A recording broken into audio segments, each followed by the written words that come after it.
Bendito sea el nombre de Jesús. Libro del profeta Isaías, capítulo 60, por favor. Vamos a abrir la palabra de Dios en esta noche. Libro del profeta Isaías, capítulo 63. Vamos a leer allí el capítulo 63.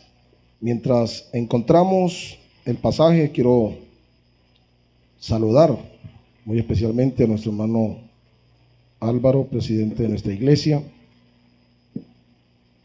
También a todos los líderes nacionales, distritales, nuestros directivos, a todos ustedes en el nombre del Señor Jesús. Es un honor, es una bendición poder servir al que está sentado en el trono. Hay un solo trono y sobre ese trono uno sentado. Isaías 63, versículo 1, por favor.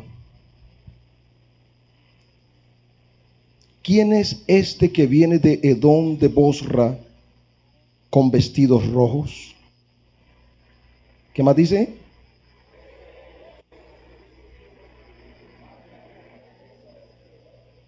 Yo, el que hablo en justicia, grande para salvar.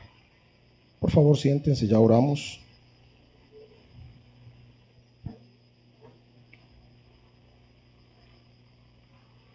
Quiero que meditemos esta noche en el tema que he traído: ¿por qué y para qué vino Cristo? ¿Por qué y para qué vino Cristo? Cuando aprendimos la doctrina de la unicidad, cuando a mí me enseñaron que Jesucristo era el mismo Dios todopoderoso que vino a la tierra, alguna vez se le cruza a uno por la cabeza varios pensamientos, interrogantes, preguntas. Y de hecho es tan difícil para el que no tiene la revelación comprender eso. Alguna vez estaba evangelizando a un hombre y en medio del diálogo yo le hablaba de la experiencia de recibir el bautismo del Espíritu Santo. Entonces el hombre muy bruscamente me trató mal. ¿Cómo se le ocurre que el Espíritu Santo va a estar en un cuerpo tan pecaminoso como el del ser humano? Eso no tiene lógica, eso no ni siquiera se imagina eso. Para él era locura pensar que el Espíritu Santo, que es Dios, pudiera habitar en el corazón de un ser humano. Y claro, es difícil. Imagínese usted pensar, ver a Dios caminando por las calles de Florencia. ¿Se imagina? Entrando por la puerta, viniéndose a parar aquí y dar un discurso. Dios. Eso es difícil aceptarlo cuando no se tiene la revelación de quién es Jesucristo. Pero podríamos preguntarlo, porque para nosotros es un hecho, ¿o no? Jesucristo es Dios todopoderoso, ¿sí o no? Yo no creo que aparte de él haya otro Dios. Como es un hecho saber que Jesús es Dios para nosotros, entonces surgen preguntas como estas. ¿Cuáles serían las razones que movieron a Dios para descender a un mundo como el nuestro? Un mundo plagado de males y severos problemas. ¿Qué lo movió? ¿Por qué de su posición favorable, su posición de grandeza, de gloria, de invisibilidad, desciende de una forma visible, palpable? Pablo diría que a Jesús según la carne lo palparon, y bajo esa condición fue humillado y muerto. ¿A quién se le ocurre pensar esas cosas? ¿Por qué bajó de esas mansiones de luz? Porque Pablo va a decir que es el único que habita en luz inaccesible. Pero ¿cómo baja de un mundo de luz a un mundo lleno de tinieblas y de horrorosas experiencias? ¿Qué movió a Dios? Preguntas, ¿verdad? Vamos a tratar de mirar por lo menos 3 escenarios en el Nuevo Testamento para tratar de encontrar respuestas a esas preguntas.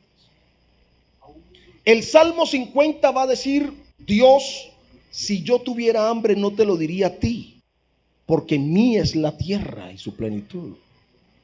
Es decir, que Dios, por ser Dios, no necesita ni de nada ni de nadie.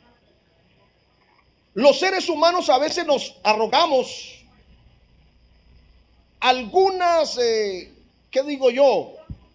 No sé si de pronto funciones o pensamos más de lo que realmente somos. De hecho, y discúlpenme si de pronto alguien se siente herido, pero creo que lo voy a decir. A veces utilizamos la palabra: es que Dios me necesita. ¿Quién dijo eso? Dios no necesita de ninguno de los que estamos, de ninguno, porque Él es Dios. Que Él en su soberana misericordia y en su soberana gracia quiera hacernos partícipes de este trabajo maravilloso, esa es otra cosa. Pero Dios no te necesita a ti. No se preocupen que si Dios lo necesita lo trae. No es verdad. Dios llama, pero cada quien decide si quiere o no quiere servirle. Por eso yo quiero invitarlos que me acompañen a 3 posibles escenarios que nos podrían dar respuestas a esas preguntas. ¿Por qué? ¿Y para qué vino Dios a esta tierra? Primera hipótesis que yo presento: vino para proclamar la justicia divina. Un escenario que nos podría ayudar para comprender más o menos eso se encuentra en el Evangelio de Lucas capítulo 10, para que lo apunte. Nosotros encontramos en ese pasaje bíblico que Jesús reunió a unos hombres y les da una comisión. Los envía incluso de 2 en 2 a llevar un mensaje por todas las regiones que estaban a su alcance en ese momento.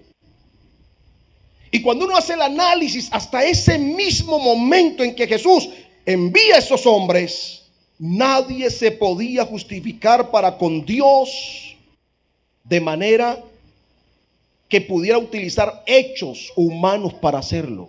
Nadie. La gente siempre se ha preguntado, y más para esa época, dado el caso que Israel se encontraba de alguna manera en cautiverio, bajo el imperio romano. No eran autónomos, estaban súbditos al imperio romano. El gran sueño de tener toda la tierra que Dios les había prometido, ese sueño del Mesías, todo lo que ellos pensaban y soñaban, hasta ese momento había sido imposible. Y evidentemente se preguntaban, frente a todas las situaciones que vivían, ¿dónde está Dios? Seguramente muchos se preguntaron por qué hay tanta injusticia en el mundo.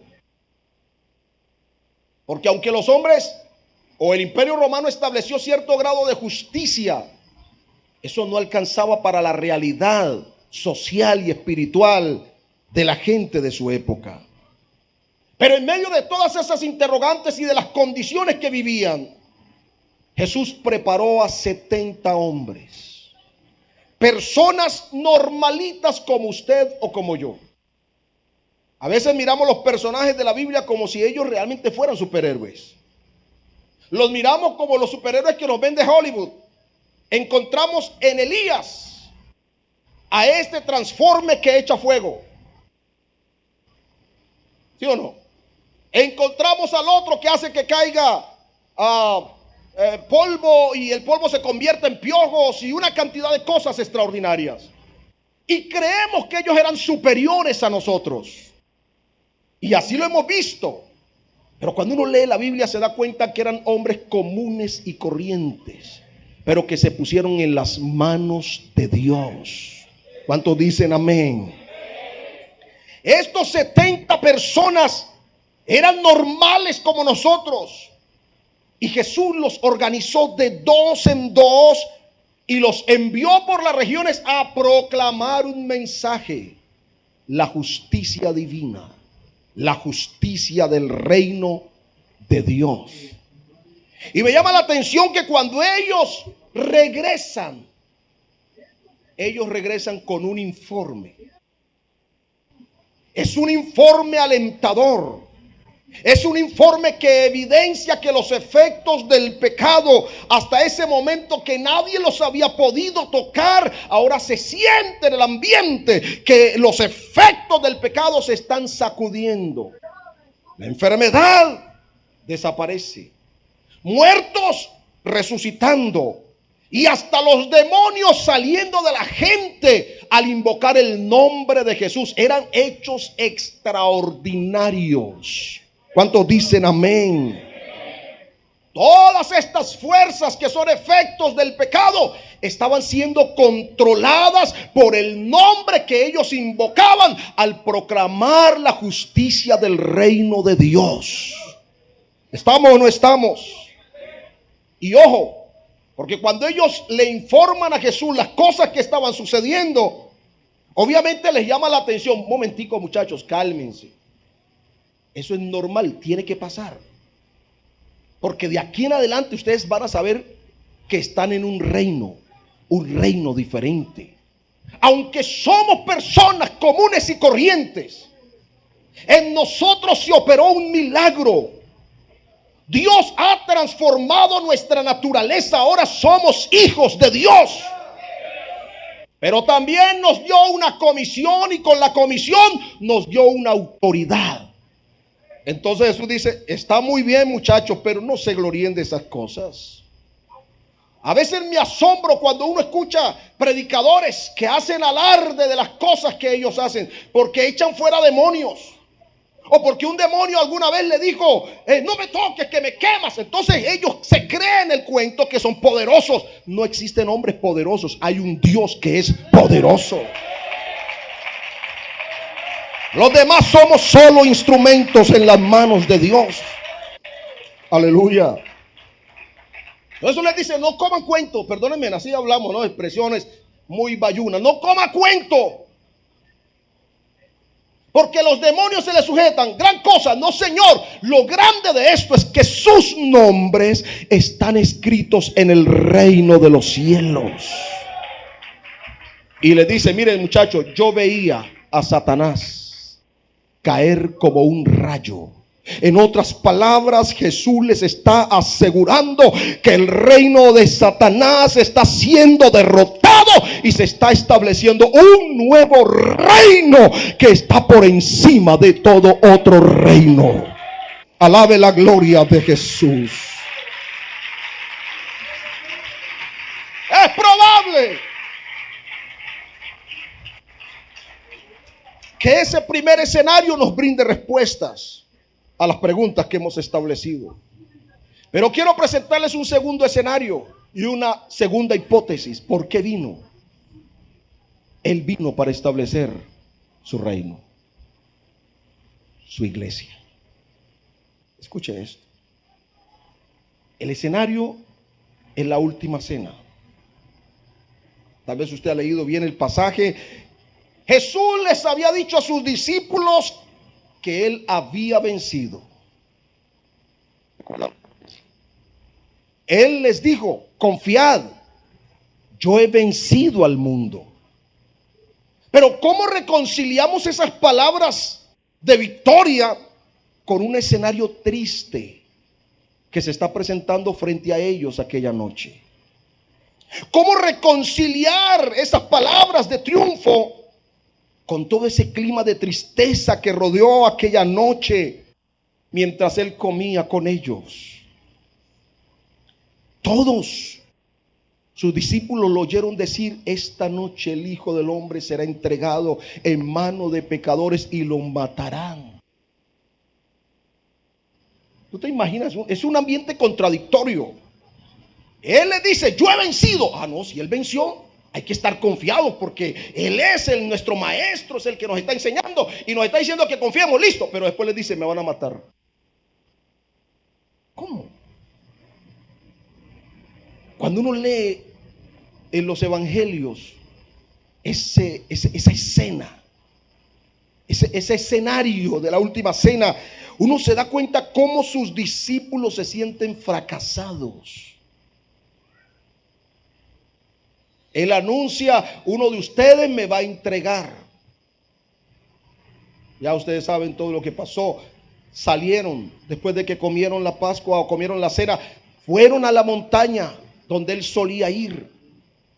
Pero aquella noche, algunos de ellos, incluso a causa de su tristeza, se quedaron dormidos.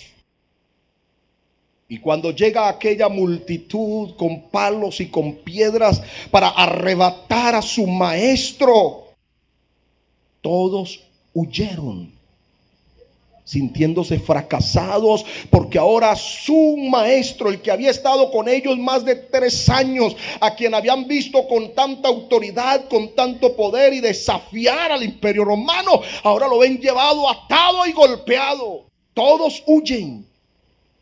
Y Pedro, que alardeó aquella noche de que si fuera posible dar su vida, la daría, también huye, aunque le sigue de lejos. Un ambiente complicado. Más tarde Juan nos va a explicar cómo lo vio después de que se lo llevaron. Él observa a un Jesús debilitado, vilipendiado, herido, desnudo y finalmente colgado en una cruz. A ese hombre que había hecho tantos milagros, a ese que les había dado tanta fortaleza, que les había enseñado tantas cosas, ahora colgado entre el cielo y la tierra como si fuera indigno de lo uno y de lo otro. En debilidad, en humillación. Pero esas palabras que les había dicho, Juan las recuerda en su evangelio como quien dice: algo, eso que nos dijo nos quedó retumbando. Confiad, yo he vencido. Pero esa cena fue amarga, fue triste, fue dolorosa.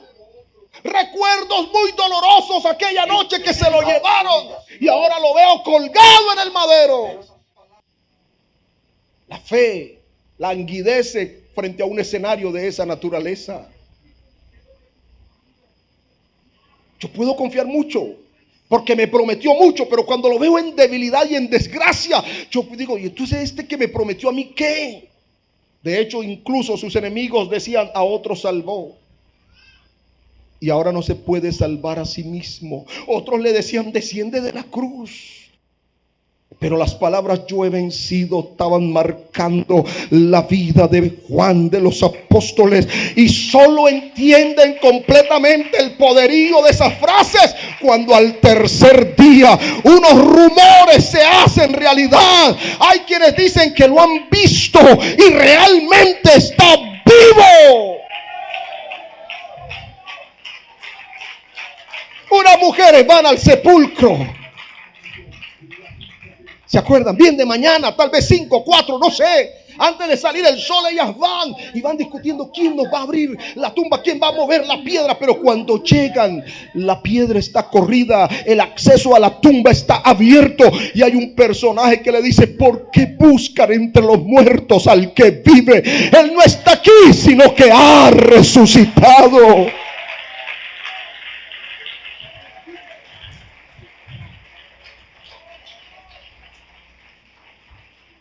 La noticia corre como polvorín, llega donde están Pedro y los demás discípulos. Pedro arranca a correr, Juan sale detrás. Vamos a mirar que será posible. Y llegan y efectivamente no está allí, la tumba está abierta, no están los guardias, el sello romano está roto, la piedra rodada. Algo pasó.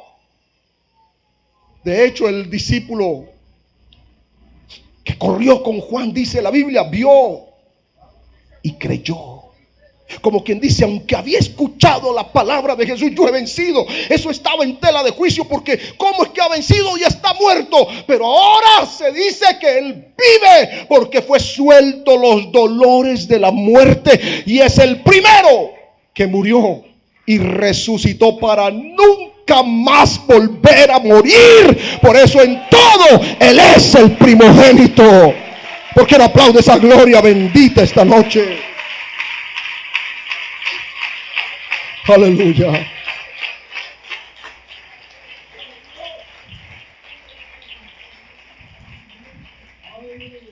Fue en la muerte y regresó para nunca más volver a morir. Es más, ¿sabe una cosa? Esta noche Él vive por los siglos de los siglos. Y está aquí con nosotros en el poder de su Espíritu. Y cuando se encuentra con ellos aquel día que iba a irse, les dijo unas palabras como: el Padre me envió, yo os envío. Y les encomienda la tarea, la comisión de ganar a otros para el reino. ¿Por qué vino Cristo? ¿Para qué vino Cristo? Esa mañana o esa tarde, qué sé yo, que Él se estaba yendo, les dio una promesa: no se muevan de Jerusalén. Yo los voy a llenar de dinamita, poder del Espíritu Santo, para que puedan hacer el trabajo de ser testigos. No los voy a mandar sin todo lo que ustedes necesitan, sin la provisión. Dios no es irresponsable, Dios sí es responsable. Los voy a mandar, pero frente a los poderes de las tinieblas se requiere la dinamita de Dios, y yo los voy a llenar de dinamita.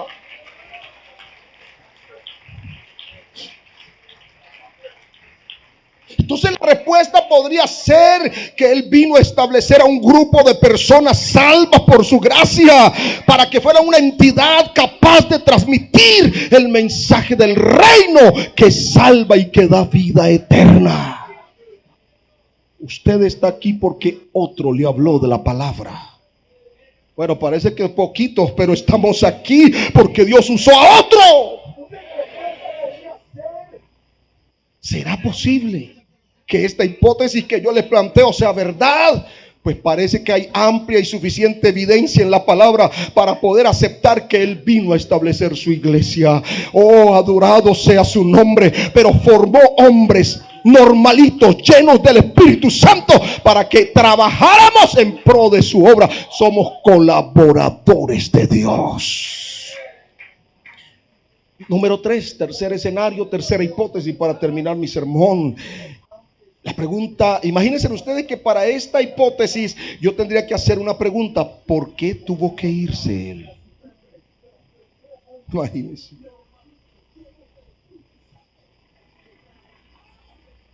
Tres años comiendo gratis todos esos muchachos ahí. Imagínense. Y en abundancia.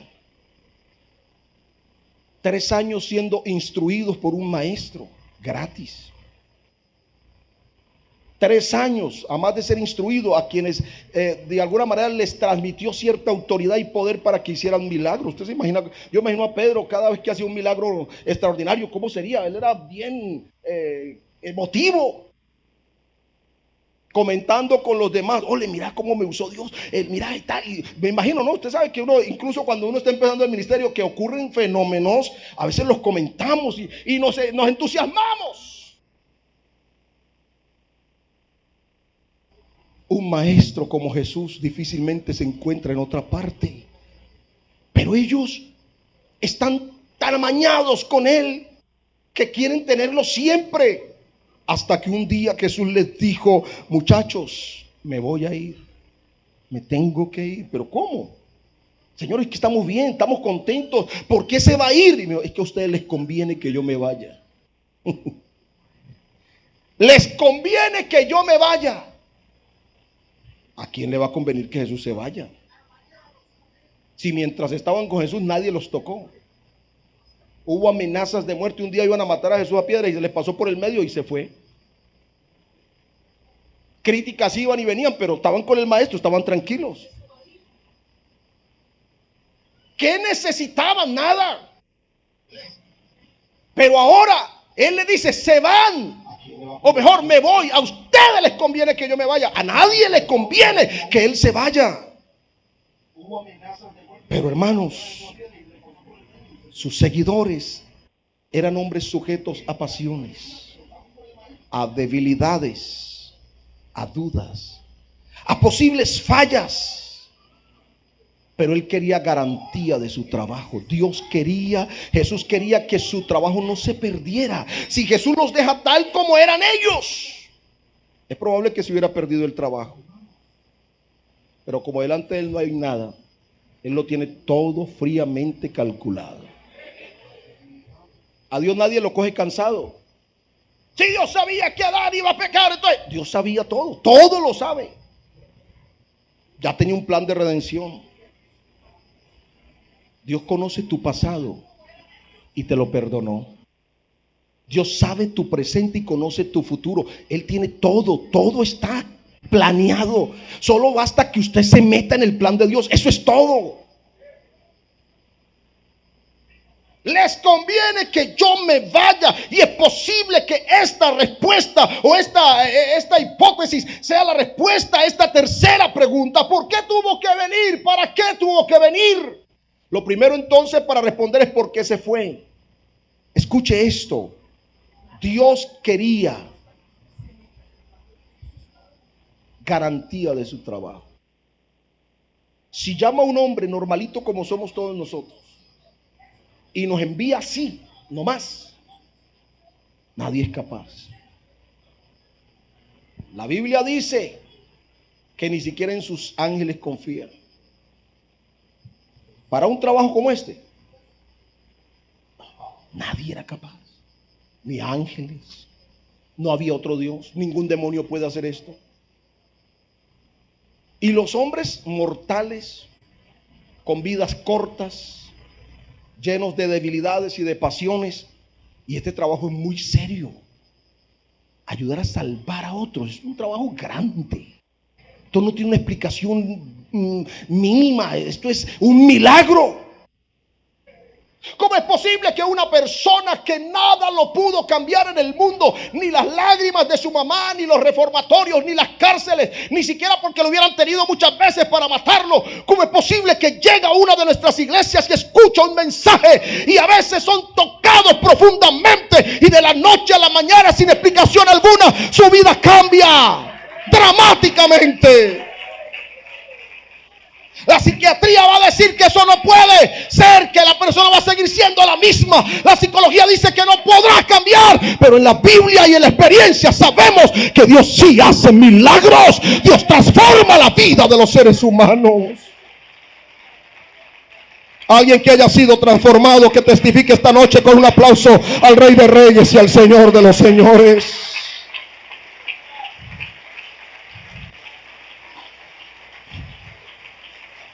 Aleluya.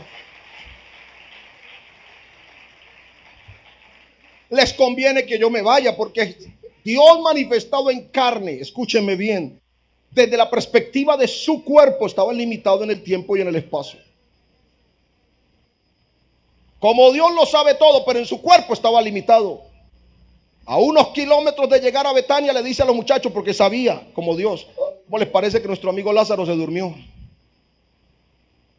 Mas voy a resucitar. Tenía que ir. Dios en el poder de su espíritu ni va ni viene. Él está en todas partes. Pero como hombre estaba limitado. La hermana de Lázaro cuando lo vio dijo, si hubieras estado aquí. ¿Cierto? Qué bueno tener a Jesús así físicamente. Pero hermano, estaba limitado como hombre. Y él dice, señores, ustedes van a tener un trabajo en Jerusalén, en Judea, en Samaria. y hasta lo último de la tierra. Y físicamente, humanamente hablando, era imposible, a no ser que se clonara. Entonces a ustedes les conviene porque van a hacer un trabajo grande en diferentes partes del mundo y la mejor manera es que yo me vaya, pero que regrese en el poder del Espíritu para vivir cómodamente en el corazón de ustedes.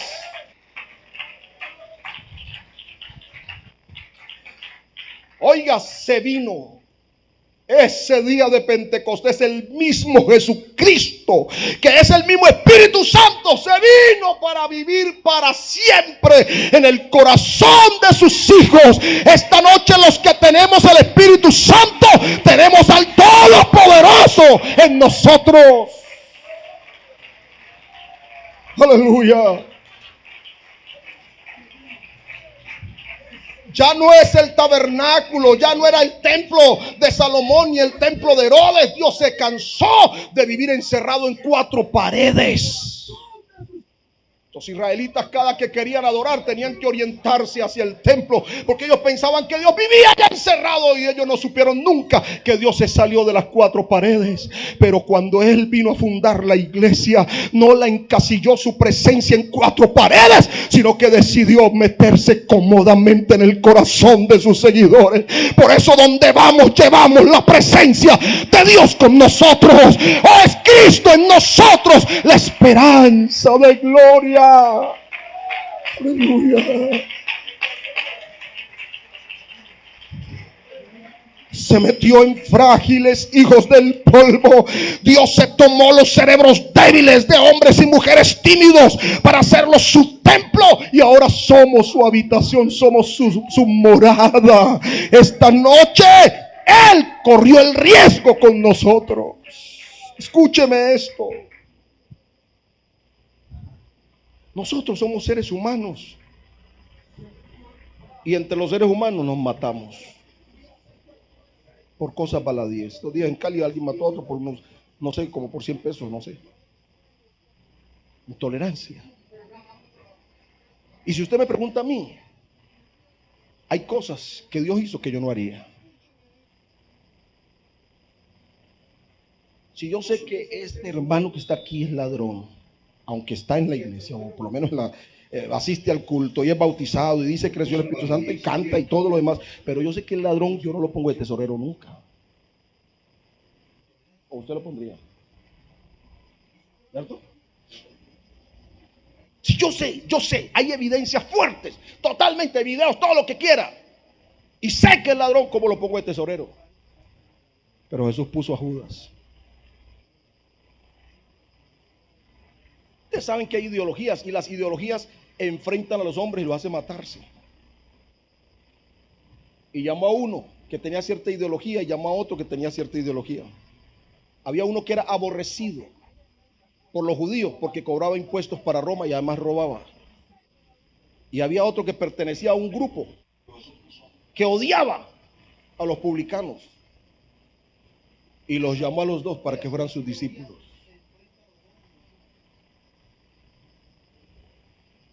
Pero como él quiere garantía de su trabajo, dijo: solitos no van a poder. Yo me tengo que ir, y les conviene, porque si yo me voy, entonces vendrá el Consolador. Oh, qué maravilloso es. Esta noche usted puede recibir el bautismo del Espíritu Santo solo si le puede creer a Dios su palabra.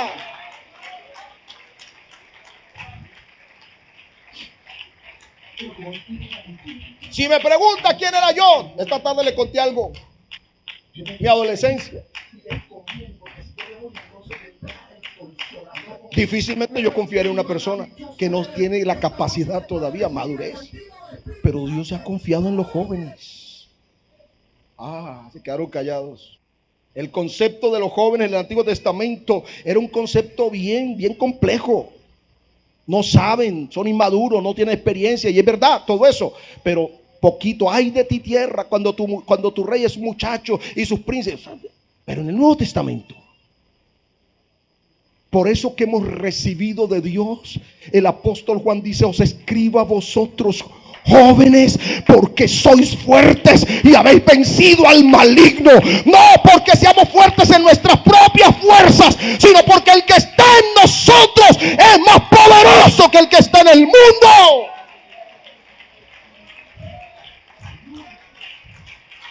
Eso sería lo que diría Pablo: lo loco de Dios es más sabio que los hombres.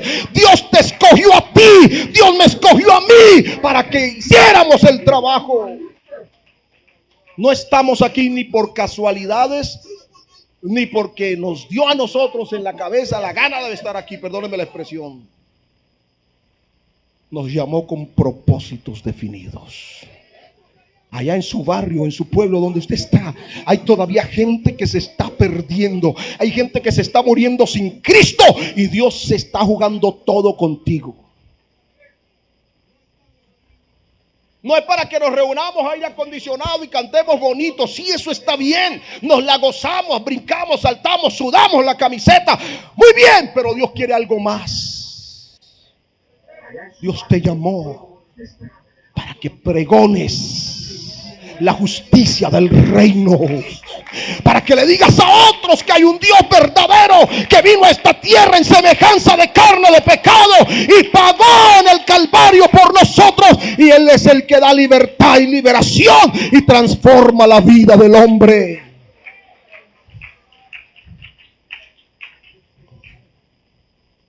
Dios se la está jugando porque todavía confía en nosotros. No confía en ningún ángel para que predicara el evangelio. De hecho, solamente en Apocalipsis hay un caso de un ángel. No sé si eso es una figura, una metáfora, no sé, que predica, pero ningún ángel puede predicar este mensaje. Solo los que hemos sido arrepentidos, los que hemos sido bautizados en el nombre de Jesús, los que hemos sido perdonados, tenemos esta noche la experiencia para predicar este mensaje que salva y que transforma al pecador. ¿Por qué no estamos de pie, por favor? Dios se la juega con nosotros. Alguien esta noche podría decir: a mí no creo que Dios me llame. Yo soy muy débil, he cometido muchos errores. Pero Dios esta noche quiere darle la oportunidad a uno que quiera asumir esto con entereza, que valore lo que Dios le ha dado, ese llamamiento, esa capacidad, esa fortaleza. Si tú lo quieres aprovechar, ¿por qué no haces un pacto con Dios? Señor, aquí estoy, frágil hijo de polvo, lleno de debilidades, a veces cometo torpezas, pero aquí estoy. Si tú quieres jugártela conmigo, Señor, cuenta conmigo esta noche. Hay alguien que quiera hablar con Dios y decirle: Señor, gracias, porque lo que hiciste en el Calvario es tan grande. No hay otro sacrificio más grande que el que Dios hizo, siendo Dios hacerse hombre y en esa condición morir muerte de cruz, solo para que tú y yo esta noche le adoráramos con toda libertad, para que abramos nuestra boca y le hablemos a otros de este amor tan inmenso, de esta gracia tan grande. ¿Por qué no oramos? Yo quiero que los agradecidos oren conmigo, y los que sienten ese deseo de ponerse en sus manos, que oren conmigo. Esta noche Dios confirmará llamamientos. Istarrama castanda la sibaba, Ishandarrama guisanda la bahía, matanda la sica ya sarrama. Oh Jesús, Señor, tú la jugaste toda con nosotros y por nosotros. Yo te ruego por estos jóvenes. Padre mío, glorifícate en sus vidas. Porque viniste, gracias.